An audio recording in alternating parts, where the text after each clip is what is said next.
Soy Graciela Pérez y esta es La Neta Madre. ¡Comenzamos! Bienvenidos a La Neta Madre por Graciela Pérez.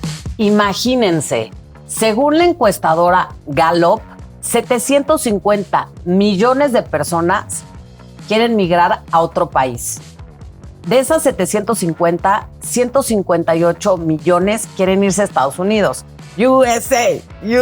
Es que la verdad es una maravilla Estados Unidos, lo sabemos todos. Hay unas facilidades en todo maravillosas. Pero de esos 158 millones de personas, solo el 8% sí lo hace. El día de hoy tenemos una gran invitada que se llama Cristina Hall, que nos va a platicar sobre este tema tan interesante de la migración, que yo no soy experta ni mucho menos, pero estoy dispuesta a aprender porque es un tema muy interesante. Y bueno, pues mi querida Cristina también es poeta, también es traductora y es investigadora de la UNAM.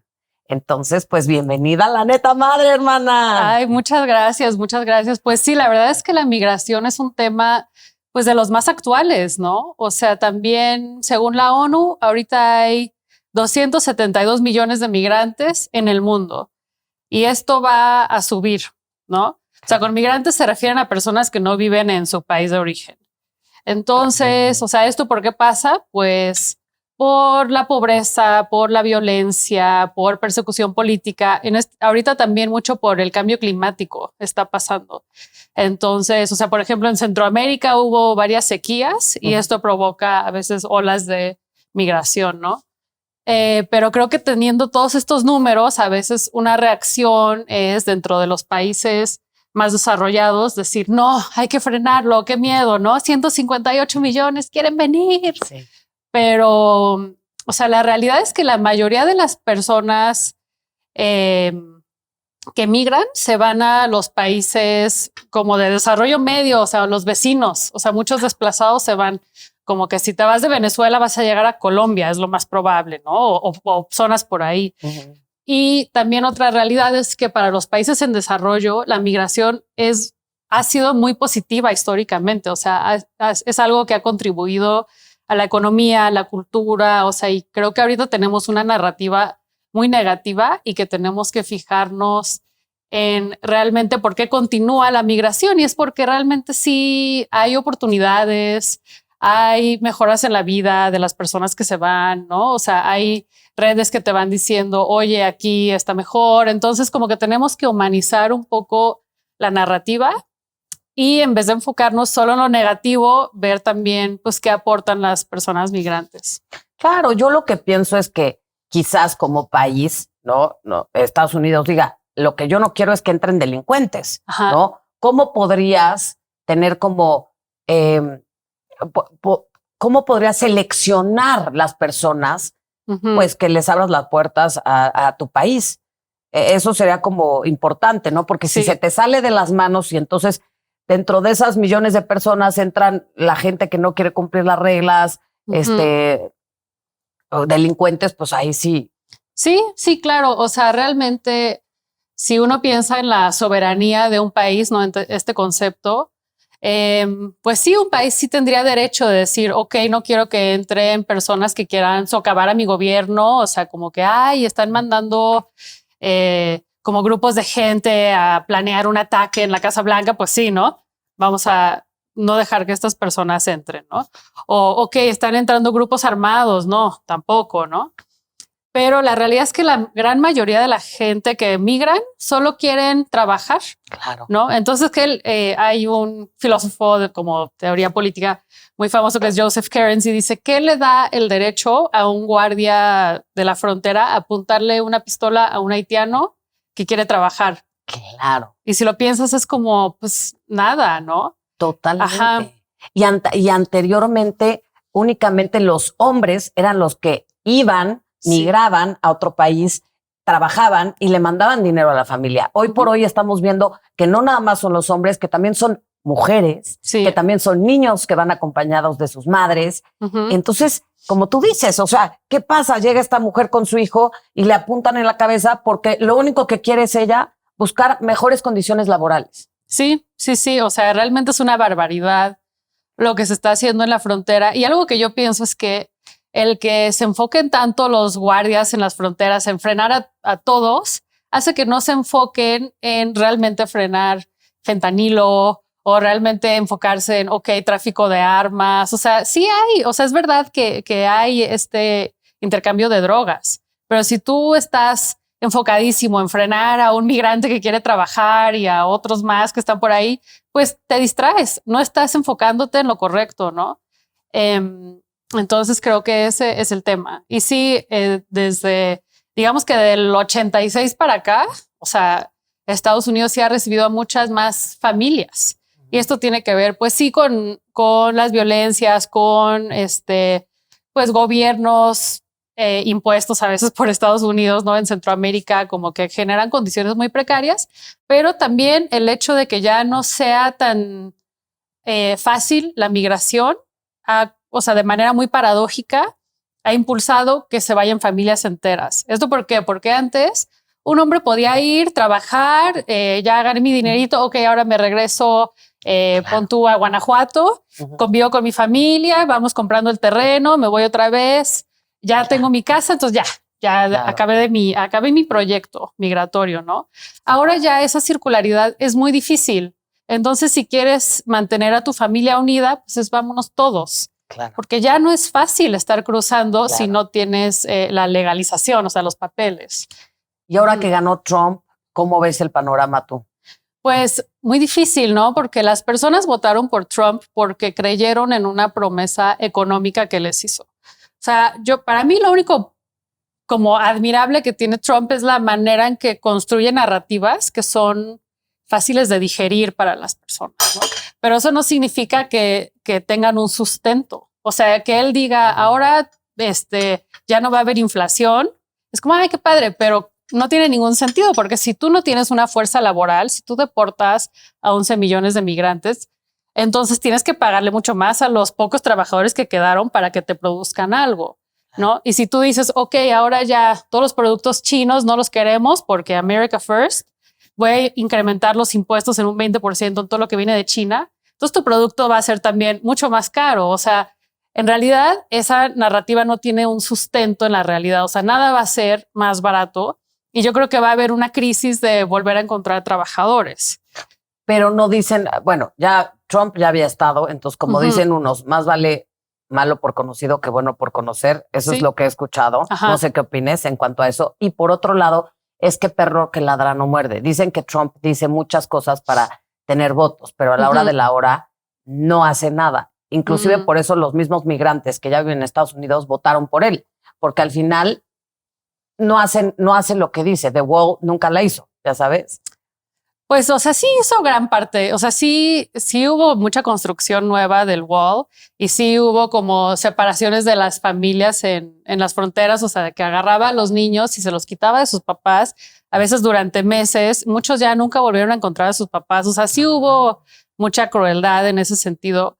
Es verdad que no pudo deportar a todas las personas que él quiso. O sea, él quería hacer como deportaciones masivas y la realidad es que es más difícil. O sea, Obama ya había deportado a muchísimas personas, sobre todo las personas que tenían como alguna especie de infracción o algún récord criminal, digamos, ya estaban fuera. Entonces ya era mucho más difícil encontrar a personas deportables. Entonces sí fue complejo, ¿no?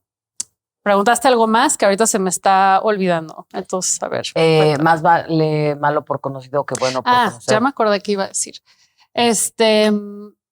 En la época de Trump también se deportaron a muchas personas. Fue la pandemia, o sea, fue una época en que él daba cheques, ¿no? Y eso hacía que la gente estuviera feliz. Por ejemplo, a mí me tocaron 2 cheques porque soy estadounidense, entonces creo que me dieron como $2,000, que para mí fue como, ay, mira, está muy bien, ¿no? Pero también sus políticas tuvieron consecuencias que no se vivieron durante su propio mandato, durante sus 4 años. Por ejemplo, el que haya menos trabajadores porque deportó a muchos y también por la pandemia hizo que hubiera menos construcción de vivienda. Ajá. Entonces ahorita hay una crisis de vivienda y todo el mundo dice, entonces hay que deportar a migrantes porque ya no hay dónde vivir, ¿no? Porque ya está lleno todo. Pero Si ves la otra cara de la moneda es, porque no hubo construcción, porque necesitas a más trabajadores. Y entonces todo lo que no se construyó durante esa época, luego ya se vio la consecuencia durante la presidencia de Biden, ¿no? Entonces como que es complicado.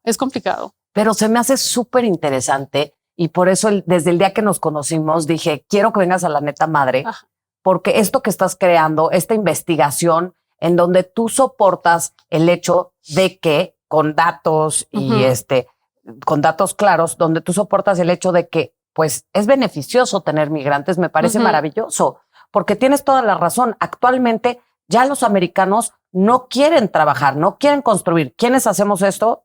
Pues los sudamericanos, realmente, ¿no? Sí.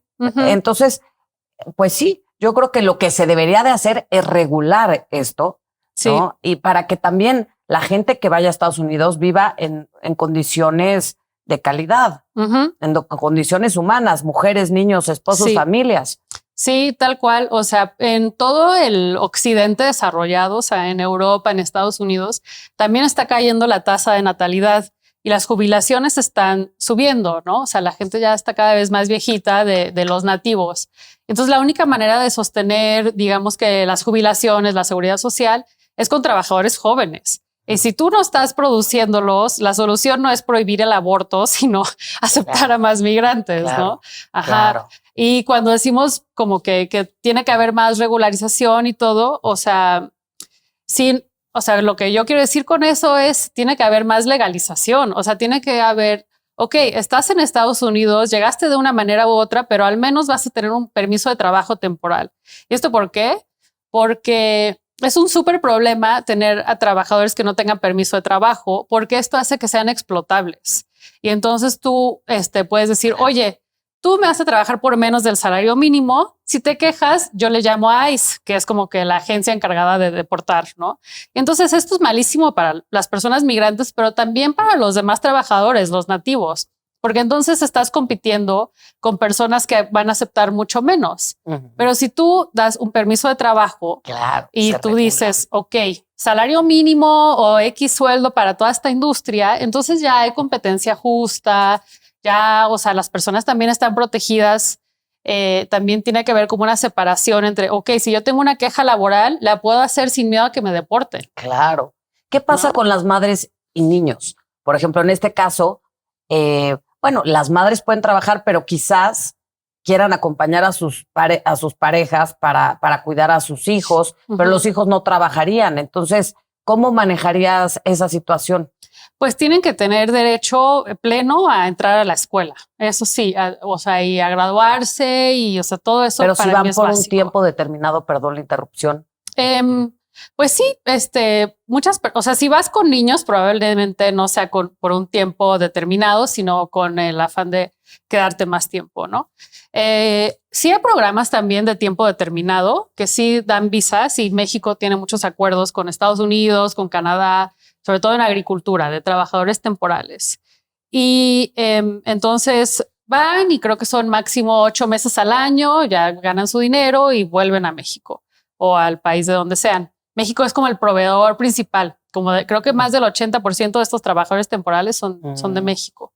Pero sí, yo no lo veo tan positivo porque, esto de estar yendo y volviendo porque no te están dando un camino a la residencia permanente en que sí pueda haber una unidad familiar, porque sí pasa mucho que hay mamás y también obviamente más papás que se van 8 meses al año y entonces vuelven y después hay casos en que los hijos también vuelven a hacer lo mismo, ya casados y con sus propios hijos.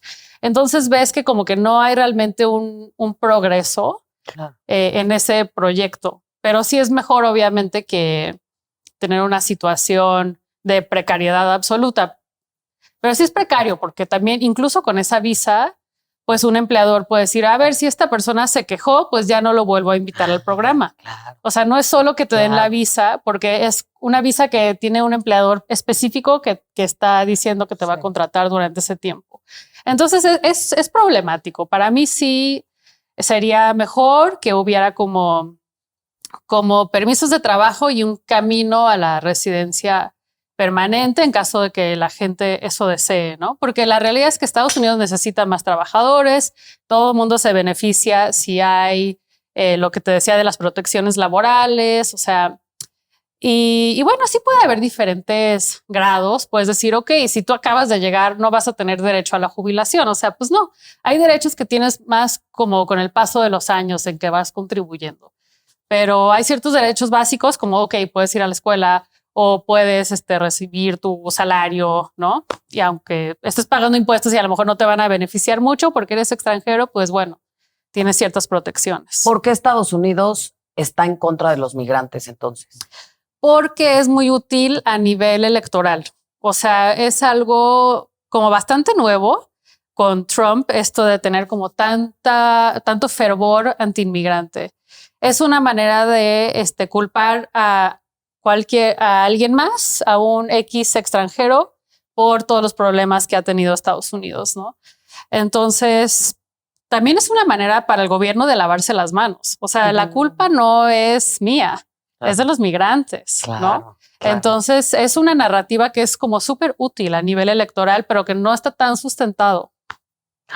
Qué fuerte, sí, hermana, tienes razón. ¿Y cómo fue que tú te interesaste por este tema? Bueno, ahí sí yo también tengo mi propia historia migrante, ¿no? Yo nací en Estados Unidos, mi papá es mexicano de Guadalajara y mi mamá de Estados Unidos, es de San Diego. Ellos estaban en Nueva York estudiando, mi mamá en una residencia de medicina y mi papá estudiando ciencias computacionales, ¿no? Wow. Entonces yo nací allá, yo tenía 2 años cuando decidieron volver a Guadalajara. Pensaron que como que el proyecto de tener familia y todo es como más fácil en México. Claro. O sea, es un poco la historia al revés, ¿no? Ok, claro. La mayoría de la gente se va para el norte, pero nosotros nos fuimos para Guadalajara y en mi casa sí se hablaba inglés. O sea, siempre había como este sentido de la otredad. Y pues sí, pues éramos una familia mixta, ¿no? O sea, también mi abuela, la mamá de mi papá, o sea, al final se casó con un señor de Texas, o sea, como que mi familia siempre ha sido muy mixta. Y cómo empecé con la migración, o sea, el tema en particular. ¿Por qué te interesó? Bueno, primero seguramente por ahí. Ajá, sí, por ahí como que ya había cierta como, creo que empatía no es la palabra, porque también era algo que había experimentado yo, como cierta identificación quizás. Sí. Ajá, pero me acuerdo que hubo una época en específico en que, pues yo primero, bueno, la primera vez que me sentí como muy otra fue cuando me fui a España, porque ahí yo tenía un acento que era diferente. O sea, yo si voy a Estados Unidos, como que no es tan fácil darte cuenta que soy de México porque hablo pues inglés, digamos que como gringo, ¿no? Sí. Y en México pues también no es como tan obvio que soy de Estados Unidos, ¿no? Pero en España sí fue como, tú eres sudamericana. Y yo decía, bueno, no, en realidad México es Norteamérica, pero en realidad lo estaban diciendo de manera como discriminatoria, ¿no? Sí. Y a veces me corregían el español, lo cual para mí era raro porque la verdad yo siempre fui muy ñoña, o sea, en clase de español me iba muy bien, la verdad. Entonces era como, o sea, como que me empezó a descolocar. Luego ya volví a México después de haber vivido en España, me fui a una maestría de traducción. Y aquí en México empecé a tener como amistades poetas y me decían, oye, ¿por qué no escribes en Spanglish? ¿O por qué no mezclas tus dos idiomas? Dije, pues sí, está padre, ¿no? Y empecé a escribir un poco más como mezclando. Y después un día me invitaron a dar una conferencia en la Feria Internacional del Libro del Zócalo, o sea, la de Ciudad de México. Y me dijeron, sería sobre exilio, o sea, tienes que como proponer algo sobre exilio. Y ahí me quedé como, o sea, como de qué exilio me interesa hablar realmente, ¿no? Porque tenemos a muchos casos de exilio de Europa del Este o de Rusia o como cosas así muy políticas. Y dije, pero en realidad también la gente que es deportada de Estados Unidos es como exiliada porque tienen como que toda su historia de vida en Estados Unidos a veces. O sea, personas que a lo mejor su mamá llevó a un niño de 2 años, creció en Estados Unidos, a lo mejor ni sabía que era indocumentado. O sea, porque hay muchos mexicoamericanos, tú estás ahí como sin nada. De repente cumples 18, ves que no te están dando las becas para entrar a las universidades estatales, dices, ¿qué onda? ¿Qué está pasando? Sí. Y entonces, pues sí, dije, oye, pues están todas estas personas. Y me habían platicado de los call centers, ¿no? Que es como los centros de atención telefónica que hay en el DF, sobre todo por el Monumento a la Revolución. Hay varios y ahora ya le dicen Little LA ahí, como al pequeño Los Ángeles. Me había dicho un amigo, oye, o sea, un día date la vuelta ahí porque vas a ver a personas que hablan inglés, que se ven mexicanos, que tienen como que tatuajes y muy interesante, ¿no? Y dije, oye, pues sabes que los voy a entrevistar y ya de eso voy a hacer mi plática. Entonces ya me puse a platicar con gente ahí afuera del call center y fue interesante. La primera vez que fui, me fui como sin maquillaje, como que hablándoles directo en inglés. Y yo creo que pensaron que era como gubernamental o algo así. Nadie quiso hablar conmigo.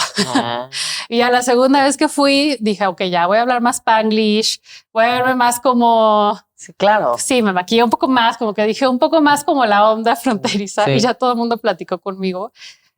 Invité a varias personas para que dieran la conferencia conmigo. Entonces estaba yo con, creo que 2 o 3 personas que habían sido deportadas, que trabajaban en los call centers y que empezaron a platicar sus historias de vida. Y eso se me hizo padre porque no era como yo explicando lo que le pasa a la gente. Era como, no, él te va a contar su historia. O sea, y como que de repente yo daba ciertos datos y así, pero así fue como empezó. Ajá. ¿Cuál fue la historia más interesante ahí de exilio? Pues, a ver, creo que para mí en esa época todavía era como muchos de los que habían llegado, sí, como te decía, los primeros como deportados de Obama, sí tenían a veces historial criminal y así. No, ahorita ya es más común que nada más cruzaste la frontera y ya te deportamos. Pero, ¿cuál era el historial criminal? O sea, ¿me robé una manzana o algo muy cañón? Pues era como participación en pandillas. No siempre me daban los detalles porque pues sí es un tema pues sensible que luego te da vergüenza, ¿no? Pero creo que el empezar a ver más como el tema de las pandillas para mí fue súper interesante porque también es muy común culpar directamente a alguien que ha estado en una pandilla. Dices, no, este es un psicópata, este es un loco, o sea, no lo quiero cerca de mí. Pero como yo ya había platicado con ellos, sí veía que eran como muy pues, amables. Dije, a ver, tiene que haber más historia aquí porque no puede ser que un grupo de gente, o sea, que digas, todos los mexicanos que están ahí están locos. Pues no, tiene que haber algo sistémico que está detrás de eso, ¿no? Y entonces ahí empecé a ver que, o sea, primero, si no tienes permiso de trabajo y es muy difícil conseguir un trabajo, hay veces que te llaman otras maneras, otras fuentes de ingreso, ¿no? Vender droga, por ejemplo. Pues sí, si no te dan un camino legal, pues a lo mejor tienes que buscar un camino ilegal, ¿no? Pero entonces ya a veces llegas y ya hay una pandilla que existe. ¿Y cuál es la dinámica más como común? Es reclutar a niños para que trabajen. ¿Por qué? Porque si tú ya tienes 24 años, a lo mejor ya te han citado varias veces los policías y todo, ya tienes como un pequeño historial, no te puedes arriesgar. Entonces lo que haces es contratar a un niño de 12 años, bueno, no contratarlo, sino reclutarlo en la pandilla, ponerlo a trabajar vendiendo droga. Y entonces a lo mejor ya tiene 15 años y este niño ya está fichado por la policía. O sea, como que crea una situación súper compleja en que dices, ¿realmente tú puedes responsabilizar a un niño o a alguien que empezó siendo niño de 12 años? Y ahí dices, es muy complejo. O sea, yo creo que no es fácil decir, o sea, no es justificable para mí decir, este tiene la culpa. Para mí no. O sea, es como algo mucho más amplio que tiene que ver con, o sea, este barrio ha sido ignorado, ¿no? O ya hay pandillas que compiten entre sí, entonces necesitas la protección de una o la otra, porque no puedes estar así nomás.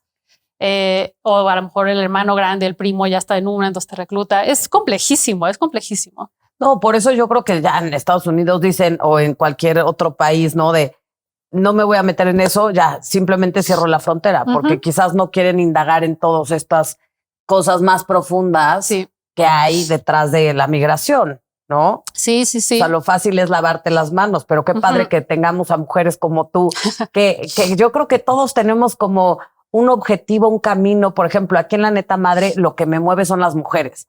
No, ese es mi propósito. Hay gente que les mueve los animales, hay gente que les mueven los niños. O sea, a mí lo que me mueve son las mujeres que siento que estamos descuidadas de pronto después del embarazo y la madre van a ver a tu bebé, pero nadie te apapacha y te dice, aquí estoy, eres una fregona, eres una guerrera, ¿no? Tú estás en tu casa olvidada. Entonces, como cada quien tenemos nuestro motivo. Qué padre que el tuyo sea esta hermana. Ay, gracias. Y también me contabas un poquito sobre que tenías una hermana que tenía discapacidades, ¿no? Y que de ahí surgió como el tema de también de regresar a Estados Unidos. Sí. Pues sí, en Guadalajara tuvimos como que una familia grande, realmente. Éramos 4 hermanos. Mi hermana grande, luego yo, mi hermano, y luego la más chica nació con parálisis cerebral. Lo voy a decir otra vez. La más chica nació con parálisis cerebral. Y sí fue pues muy duro, ¿no? O sea, ella estuvo creo que 6 meses en el hospital, después ya salió y pues fue como muy bonito porque era una bebé muy linda. Y la verdad es que tiene una gran personalidad, mi hermana. Es muy risueña, es como canija también. Entonces sí nos divertimos mucho. Obviamente eso hace que las dinámicas familiares cambien por completo, ¿no? O sea, era mucho como tienes que usar cubrebocas a veces, ¿no? O ya no me podía como colgar de mi papá porque era como, no, estoy cargando a la bebé y si le pasa algo, ¿no? Entonces sí hubo muchos cambios. Sí fuimos mucho hijos como de ir a 1000 clases, como que yo iba a la clase de francés, a la clase de guitarra, a la clase de jazz, ¿no? Baile jazz. O sea, hacía 1000 clases. Yo la verdad estoy súper agradecida con mis papás por haber manejado pues todo eso sin como haberlo hecho algo pesado para nosotros. O sea, nunca los vi quejarse, ¿sabes? Aunque yo creo que obviamente hubo momentos muy duros. O sea, te tienes que replantear un poco tu definición de la familia perfecta, también lo de tus expectativas, ¿no? Hay muchas veces que con los hijos, o sea, los placeres que tienen las personas son, ay, ya dio su primer paso o ya dijo su primera palabra. Y cuando esas cosas no están pasando, es como un shock, yo me imagino, ¿no? Igual mi mamá es doctora, entonces a lo mejor tenía otra perspectiva ya. O sea, mis 2 papás pues, son como que medio científicos, digamos, ¿no? Entonces, a lo mejor se la pudieron tomar muy bien, pero eso también afectó nuestra historia migratoria, ¿no? También estábamos en Guadalajara, ya habíamos hecho como todo el plan de quedarnos ahí, o bueno, mis papás, yo era la hija, ¿no? Pero pues yo estaba ahí. Cuando yo me fui a la universidad, o sea, yo tenía 18, me fui a Nueva York, mi hermana ya estaba ahí.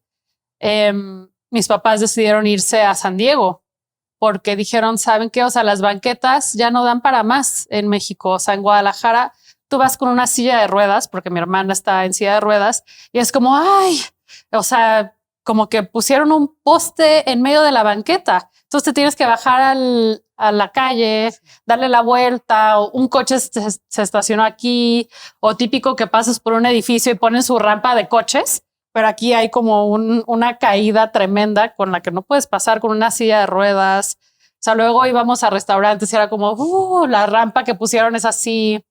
O me acuerdo cuando abrieron un teatro nuevo en Guadalajara, el Teatro Diana, y a mí me encantaba porque yo, pues, como les decía, pues sí, me gustaba la música, me gustaba bailar, entonces yo iba. Y luego un día era como, vamos. Y los baños de discapacitados están en el 2º piso y no hay elevador. No. Dices, ¿cómo? Sí. O sea, la verdad, podemos decir una grosería, es pura mamada, es pura pendejada esto. O sea, es como la planeación urbana en México es como tan antiderechos. Yo lo veo antiderechos. O sea, es siempre pensar en el coche, es abajo el peatón, abajo las diferencias, ¿no? Y eso fue muy frustrante. Esto también fue 2008 o 2009. Entonces empezaba la guerra contra el narco. Entonces Guadalajara también se empezó a poner muy pesado. Había como mucho secuestro express. Pues ya dijeron, pues ya, nos vamos, ¿no? Entonces se fueron a San Diego y ahí ya pues las banquetas están muy bien. O sea, pues mi familia es de doble nacionalidad, entonces también tenían ciertos derechos, ¿no? O sea, sí les daban ciertas horas de cuidados a mi hermana pagadas por el Estado. Entonces eso ya también estuvo muy bien. Ahora ya mi hermana vive sola, o sea, vive en un depa, y entonces el gobierno te da 24 horas de cuidados gratis. Wow. Ajá. Entonces, y en realidad vive abajo de mis papás, como en el mismo edificio, pero pues como que tienes que encontrar estas maneras raras de que te den derechos. Entonces, bueno, entonces creo que para mis papás y sobre todo para mi mamá ha sido una época pues de por fin poder viajar, calidad de vida. Ahora empezó a trabajar. O sea, mucha gente ya como que dice, ya tengo 60, ya me jubilo. Y ella al revés se metió a trabajar, a un startup que se llama Mi Salud, que también está súper interesante porque es de médicos que hablan español y es sobre todo para migrantes en Estados Unidos. Ajá. Entonces como que los empleadores, los agricultores pagan un plan, cuesta quizás, creo que son 6,000 pesos al año. O sea, no es mucho, $300 o algo así. Y entonces tienes citas médicas como las que quieras, ilimitadas por teléfono. Ajá. Y entonces, pues mi mamá trabaja en eso. Entonces también está muy interesante cómo todo el tema migratorio también ahora ella está en eso laboralmente, ¿no? Y muy interesante. ¿Cuál es la primer causa para que la gente tome la decisión de irse a otro país, de migrar? O sea, ya, por lo que nos cuentas aquí, obviamente es el tema de si hay alguna discapacidad, pues en México pues no está equipado. No está equipado, ¿no? La inseguridad, comentas, pero principalmente en general, a nivel global, ¿sabrás la principal causa? No me la sé, pero podemos decir que hay dos vertientes, ¿no? Dicen que están los factores de empuje, que sería violencia, pobreza, persecución, cambio climático. Esos son cosas que te expulsan de tu país. Y luego están los otros factores que son los de atracción. O sea, que te mueve de Estados Unidos o de España, que dices, quiero ir ahí. Y ahí a veces es oportunidades laborales, ¿no? En el caso de mi hermana es como, pues las banquetas, claro. O no sé, la educación pública, lo que sea. Pero bueno, generalmente creo que mucho hoy en día es económico. Ajá. Pero tú crees que los migrantes, por ejemplo, los mexicanos que se vayan a Estados Unidos, ¿la pasan mejor allá aunque los exploten? Es muy complejo, o sea, porque creo que a veces, aunque estás siendo explotado, a veces tienes tanta ambición y como es tanto el peso del sueño americano que como que lo sobrellevas más. Pero no, hay veces que sí la pasan muy mal y sobre todo si llegas y te deportan de inmediato y luego vuelves a cruzar y entonces te meten a la cárcel o a un centro de detención porque ya lo intentaste hacer 2 veces, pues la pasas muy mal, ¿no? O hay veces en que llegas y pues vas a vivir en un sótano con 20 gentes más y entonces es como que difícil. Creo que sobre todo los primeros meses pueden ser muy difíciles y ya no es lo mismo que antes, en que pues sí llegaban migrantes y podían como superarse y después ya comprar su casa y a lo mejor abrir una empresa y tener su familia. Y es interesante también que muchos migrantes, justo por ser indocumentados, acaban siendo empresarios. Porque pues si no te contratan, claro, tú haces algo, tienes una iniciativa, ¿no? Entonces... Y el asilo, ¿nos puedes contar un poco sobre el asilo? Por ejemplo, los cubanos sí les dan, ¿no? Asilo, pero a los mexicanos... Es raro. Es raro. Es raro porque no solo es decir como que hay un grupo que, o sea, no solo es que te hayan apuñalado una vez, o sea, tiene que ver algo como más sistémico para que te puedan dar esa figura de protección. Sobre todo cuando eres perseguido por el gobierno. Eso es como lo que se considera asilo. Pero también Estados Unidos a veces pone categorías de países en que dicen, estos sí, estos no. Entonces es complicado esto del asilo y mucha gente lo pide. Y yo creo que sí es verdad que a veces están huyendo de violencia, pero no es el tipo de violencia que está catalogado en la figura del asilo.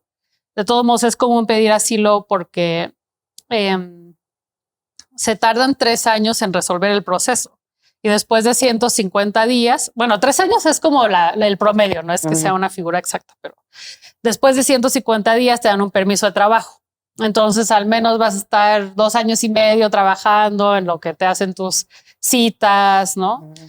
El asilo es algo que se otorga pues a nivel federal y hay muy pocos jueces. Entonces cada juez tiene como, creo que son 4,500 casos. O sea, es muy difícil para ellos abarcar toda esta cantidad que tienen. Y sin abogado, 9 de cada 10 casos pierden. O sea, es complejo, pero para mí también esta figura del asilo, o sea, como de manera más perversa, pues es como un camino que pone el gobierno para poder tener una fuerza laboral de facto. Es como si fuera un programa laboral temporal, pero sin anunciarlo, porque se ve mal electoralmente decir, ay, voy a invitar a 300,000 migrantes porque los necesitamos para que trabajen. Dicen, pues vamos a abrir este camino raro en el que al menos 2 años y medio van a estar y a lo mejor si no sirven, pues les aprobamos los casos y si no, pues ya para afuera. O sea, como que acaban siendo como caminos muy distorsionados que satisfacen el mercado, pero que no te otorgan protecciones reales a largo plazo, ¿no? Entonces, pues me encanta que tú tengas las 2 nacionalidades, mexicana y americana, sí. para que podamos o para que puedas, y obviamente en conjunto aquí de la neta madre que te podamos apoyar, por lo menos de manera mediática, para poner este granito de arena. Siendo americana, ¿qué podrías hacer tú para poder facilitar este tema de la migración o poder legalizar, como tú dices, poder ayudar al proceso de legalización con los mexicanos para empezar? Y siendo mexicana, ¿qué podrías hacer también? Sí, pues creo que algo de lo principal es lo que estamos haciendo ahorita. Es como poder compartir esta historia, como esta narrativa, esta perspectiva diferente, porque creo que hoy, incluso entre los círculos progresistas, o sea, vemos, por ejemplo, bueno, progresistas, pero Kamala Harris, que era pues la candidata demócrata, también era antiinmigrante. O sea, no se está ni siquiera hablando de lo positivo que puede haber. Entonces creo que poder hablar de esto y compartir los datos reales ya es como muy importante, porque es una narrativa real y positiva, ¿no? Que a lo mejor puede incidir a largo plazo en creadores de políticas públicas. Luego, algo que sí te da el ser americana, o sea, el ser estadounidense, es la posibilidad de expresarte sin miedo a ser deportada, que eso también es algo muy complejo. O sea, los migrantes indocumentados no se han podido organizar, no han podido hacer protestas, no han podido hacer estas cosas porque está la amenaza directa de la deportación. Y entonces por eso son tan importantes las alianzas con personas que sí tengan como ciertos privilegios de poder como compartir sin consecuencias este mensaje, ¿no? ¿Hay algún grupo o algo de migrantes en Estados Unidos o de familias mexicanas que tengan familiares allá? Aquí sí, o sea, hay organizaciones. Por ejemplo, aquí en la Ciudad de México está un grupo que se llama Otros Dreams en Acción, más comúnmente conocido como ODA, y tienen actividades culturales en un espacio que le dicen Pocha House. O sea, se conoce por estos 3 nombres y es una organización creada por y para personas en retorno y deportadas. Entonces se juntan, hacen proyectos artísticos para expresarse. O sea, a veces es terapéutico, pero también es para compartir narrativas como creadas por sí mismas. O sea, decir, yo experimenté esto y tú no vas a explicar lo que yo hice, sino que yo te lo voy a mostrar. Yo te voy a decir quién soy, yo te voy a contar mi experiencia. Y también se organizan a nivel político. O sea, por ejemplo, algo que han hecho mucho es tener contacto con universidades en Estados Unidos para que inviten a personas que habían sido indocumentadas a dar una conferencia, por ejemplo, en Estados Unidos. Y entonces ya con esa invitación te dan una visa con la que puedes volver a ver a tus sobrinos, a tu hermano, a tu mamá que se quedaron allá, porque es un permiso legal que pues sí, van a ir unos meses nada más o van a ir un ratito a dar su conferencia y visitar y ya. O sea, no es como, la idea no es como quedarse permanentemente, pero hacen este tipo de como pensamiento estratégico para facilitar como cierta dignificación, ¿no? Claro. A las mujeres migrantes, ¿cómo se les puede ayudar? A las mujeres migrantes, ¿cómo se les puede ayudar? Pues es difícil. O sea, creo que uno es aquí en nuestro propio país. Tenemos que ser más abiertos con las personas migrantes, porque también aquí hay un discurso antiinmigratorio contra las personas haitianas, centroamericanas, etcétera, ¿no? Hay una criminalización que tenemos nos están quitando trabajo cuando pues también aquí hay mucho trabajo que ofrecer. A lo mejor está precarizado, hay mucha inequidad, pero trabajo hay, ¿no? Entonces, lo que decía era como hay que ver por los derechos laborales, por mejorarlas para todo el mundo en vez de ser antiinmigrantes, ¿no? Pero hay organizaciones que apoyan a personas migrantes. Podemos donar, podemos enterarnos más de sus historias. O sea, creo que es escuchar lo principal. Claro, que lo primero que se me viene a la mente, claro, uno piensa, si México de pronto a veces no estamos tan bien organizados, bueno, y en cualquier país es difícil la organización. Sí. Luego, tener a más personas quizás pueda dificultar como todavía el proceso de organización que tenemos, ¿no? Pero bueno, pues creo que sí es importante conocer más, ser más empáticos. Esta organización de la que nos comentas, si nos interesa el tema, igual vale la pena meternos para ver de qué manera podemos participar, ayudar. Sí. Y mi Cristi, pues muchas gracias por venirnos a contar aquí a La Neta Madre. Me encantaría preguntarte, hoy, si te toparas con tu niña interna, ¿qué le dirías? Ay, ¿qué le diría? Creo que le diría que va a estar muy feliz, como que no se preocupe, que pues disfrute de sus, pues no sé, de lo que le gusta, de sus placeres, de sus talentos. Creo que yo era una niña a veces un poco estoica, o sea, me la pasaba leyendo o jugando, pero con muñecas de porcelana, o sea, como que tenía un poco un rollo muy quizás introvertido. Ajá. Pero después, no sé, también era muy amiguera, o sea, como que tenía una parte meditativa un poco extraña, que eso también es lo que me ha generado pues, escribir poemas, ¿no? Pero creo que le diría que no se preocupe porque va a estar muy feliz. Ay, qué hermoso. Sí.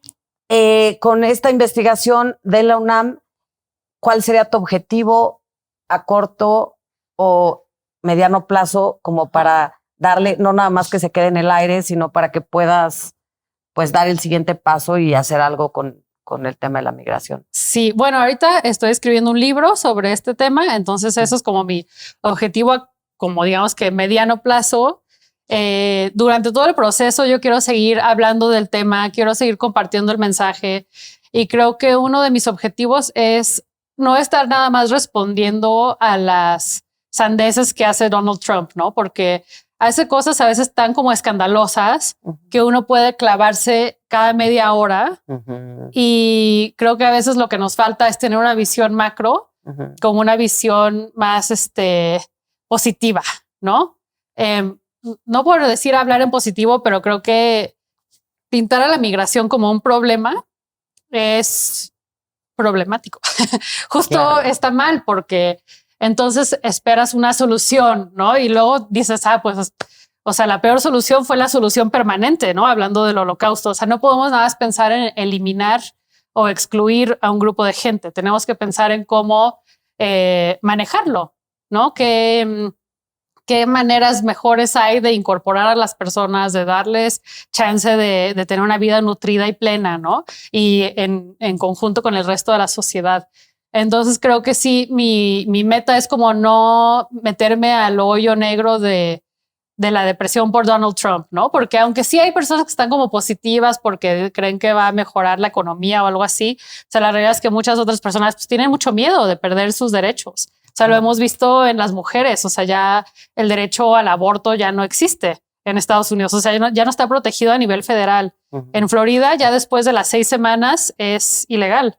Entonces, 6 semanas en realidad son como 4 porque te cuentan 2 que ni siquiera estabas embarazada, ¿no? Entonces, ahí a veces la gente ni sabe que está embarazada, no tienes ningún dato, o sea, no sé. Entonces, o sea, en vez de estar pensando en lo que dice retroceso, hay que pensar como en una visión, ok, de aquí a 10 años, ¿qué podría realmente aportar algo bueno? Ajá. Y para finalizar, mi Cristi, me encantaría que nos relataras un poemita o una frase de un poema que te llene mucho, que nos quieras compartir aquí en La Neta Madre. Ok, bueno, tengo un poema sobre mi hermana, la más chica, y creo que es justo como sobre como esta apreciación de lo que es ella sin quererla encasillar, ¿no? Sin querer decir, ay, esta persona es un angelito, o, ay, qué pena, no pudo cumplir con sus objetivos, ¿no? Entonces se llama Cuerpos. De chica recogía mis extremidades, doblaba la cabeza a las rodillas y me olía la piel de mantequilla. De no doler, me comería. Mi hermana tiene parálisis cerebral. Se raja la nariz y deja grietas como tierra cuarteada. Truena la cebolla en el aceite. Canaliza el abdomen y patea las maderas de la cuna. Si la canción emociona, brotan moretes triunfantes. Qué hermoso, hermana. No, pues muchísimas gracias por invitarme. Fue un súper placer. Gracias a ti por compartir. Creo que el tema de la migración es muy importante y qué bonito que tú pudiste o que estás pudiendo hacer algo con eso que te pasó a ti, con tu historia. Uh-huh. Gracias de corazón por compartir. Netas madres, compartan. Este tema de la migración es sumamente importante porque tenemos muchísimos mexicanos en Estados Unidos y también están llegando varias personas acá a México. Entonces, tratemos de ser más empáticos y compartamos, por favor, este video. Suscribámonos en YouTube al canal. Y pues, netas madres, les mando miles de besos. Tengan bonita tarde. Bye. Bye. Netas madres, si te gustó este contenido, no te puedes dejar de suscribir al canal y ver estos otros que están espectaculares. No te pierdas el próximo capítulo de La Neta Madre. Pica el link. Clic.